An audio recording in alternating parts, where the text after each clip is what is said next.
Everyone, welcome to a new class. তোমরা দেখছো তোমাদেরই প্রিয় ইউটিউব চ্যানেল ডিজিটাল লার্নিং। এই চ্যানেলে সরকারি চাকরির সমস্ত রকম প্রিপারেশান এবং আপডেট দেওয়া হয়। তো তোমরা যারা অ্যাসপিরেন্ট আছো তারা যদি এই চ্যানেলের ভিডিও দেখে উপকৃত হও, অবশ্যই লাইক, কমেন্ট, সাবস্ক্রাইব করে পাশে থাকবে। বিগত কয়েকদিন আমরা ম্যাথসের এবং ইংলিশের প্রশ্ন 2019 সালে ডব্লিউবিপিএসসি ক্লার্কশিপের সলিউশন করানো হয়েছে। আজকে আমরা করব জিকে প্রশ্ন। চলো স্ক্রিনের দিকে লক্ষ্য করো, প্রথম প্রশ্নের দিকে। 1 নম্বর প্রশ্ন, দলাই লামার বাসস্থান কোথায়? দলাই লামার বাসস্থান হলো ম্যাকলিওডগঞ্জ ধর্মশালায়।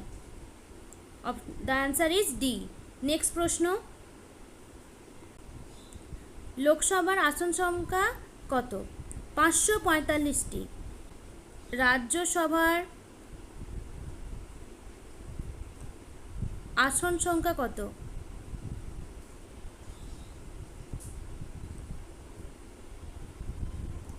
245টা।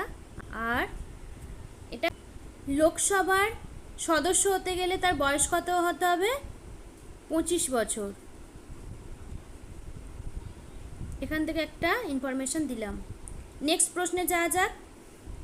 3 নম্বর প্রশ্নে, নিম্নোক্ত ব্যক্তিদের মধ্যে কে একজন প্রসিদ্ধ ভাস্কর নন? তোমরা কিন্তু খেয়াল রাখবে এই নয় দেয়া প্রশ্নগুলো। আমরা জাস্ট প্রশ্নটা পড়ে স্ক্রিপ্ট করে উত্তর দিয়ে বেরিয়ে যাই, কিন্তু নয় থাকার কারণে কিন্তু অনেক উত্তর আমাদের ভুল হয়ে যায়। তো এটা খেয়াল রাখতে হবে।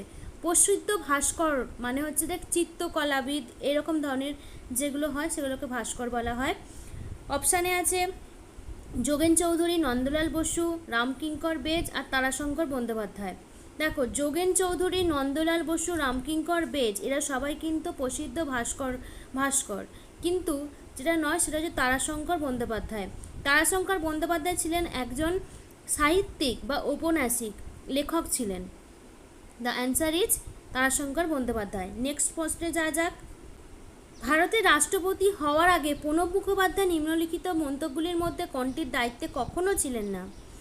দেখো, প্রণব মুখোপাধ্যায় ছিলেন একজন বিশিষ্ট স্বনামধন্য ব্যক্তি। তিনি প্রতিরক্ষা মন্ত্রী ছিলেন, অর্থমন্ত্রী ছিলেন, বিদেশ মন্ত্রী ছিলেন, কিন্তু রেলমন্ত্রী ছিলেন না। আর আমাদের জিজ্ঞাসা করেছে কোনটির দায়িত্বে কখনো ছিলেন না। তাহলে আনসারটা কি হবে বলো তো? আনসারটা হবে কখনোই রেলমন্ত্রী ছিলেন না। The answer is C. Next প্রশ্নে যাওয়া যাক।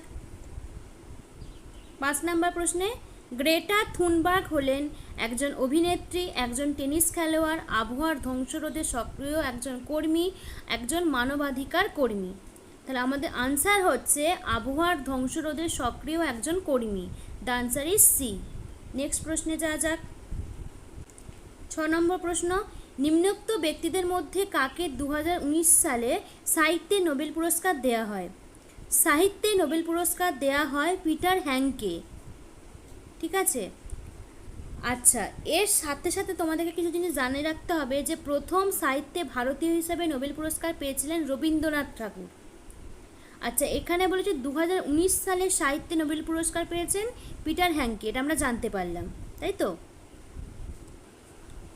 2020 সালে সাহিত্যে নোবেল পুরস্কার পেয়েছিলেন লুইস। কে? লুইস। 2021 সালে সাহিত্যে নোবেল পুরস্কার পেয়েছিলেন আব্দুল রজাক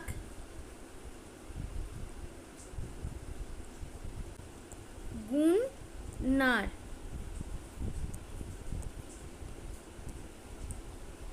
2022 পেয়েছিল অ্যানি অ্যান্নো।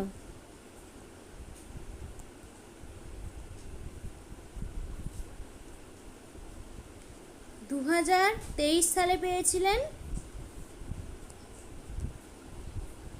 জন ফস। তাহলে সাহিত্যে 2019 সালে নোবেল পুরস্কার পেয়েছিলেন পিটার হ্যাংকে, 2020 সালে পেয়েছিলেন সাহিত্যে লুইস, 2021 সালে পেয়েছিলেন আব্দুল রজাক গুননার, 2022 সালে পেয়েছিলেন অ্যানি অ্যান্নো, আর 2023 সালে পেয়েছিল জন ফস। ফিজিক্সে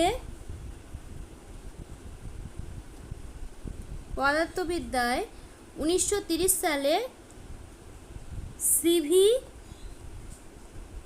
রহমান নোবেল পুরস্কার পেয়েছিলেন। ঠিক আছে। অর্থনীতিতে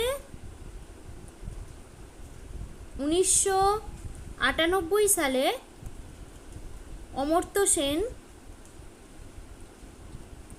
নোবেল পুরস্কার পেয়েছিলেন। এতগুলো ইনফরমেশন সবগুলো কিন্তু তোমরা খাতায় অবশ্যই নোট ডাউন করে নিও। পরবর্তী আরও যদি পরীক্ষা দাও, আরও প্রশ্ন আসে, এগুলো তোমরা সেখানে লিখতে পারবে। নেক্সট প্রশ্নে যাওয়া যাক।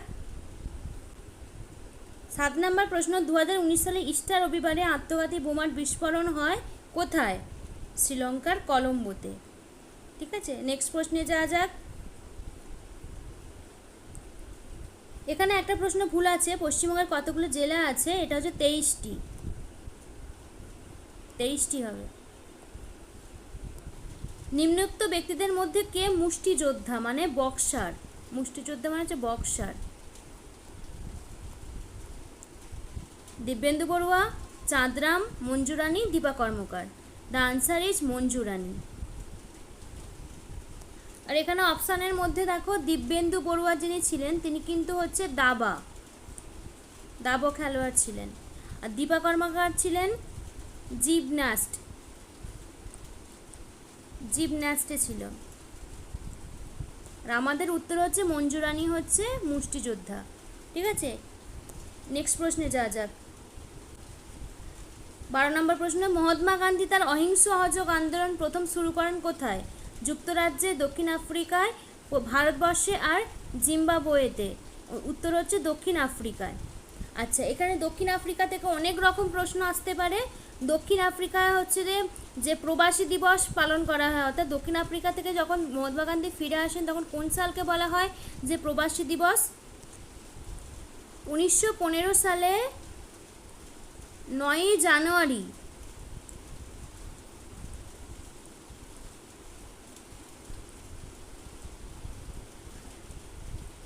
গান্ধীজি দক্ষিণ আফ্রিকায় ফিরে আসেন, তাই এই দিবসকে বলা হয় প্রবাসী দিবস।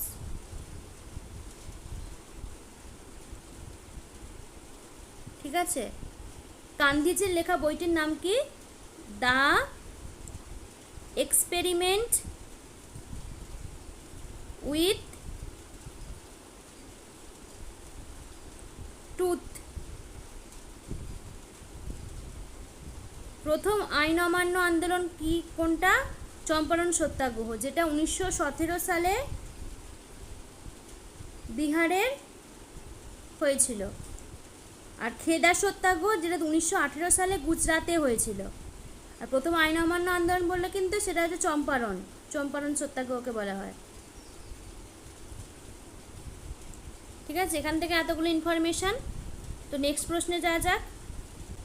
2016 সালে অলিম্পিক গেমস যে শহরে অনুষ্ঠিত হয়েছিল সেটা কোথায়? লন্ডন, রিও জেনেরো, না মস্কো, না মেক্সিকো সিটি? উত্তর হচ্ছে রিও জেনেরোতে। আর 2020 সালে অলিম্পিক গেম কোথায় অনুষ্ঠিত হয়েছিল? টোকিও। নেক্সট প্রশ্নে যাওয়া যাক।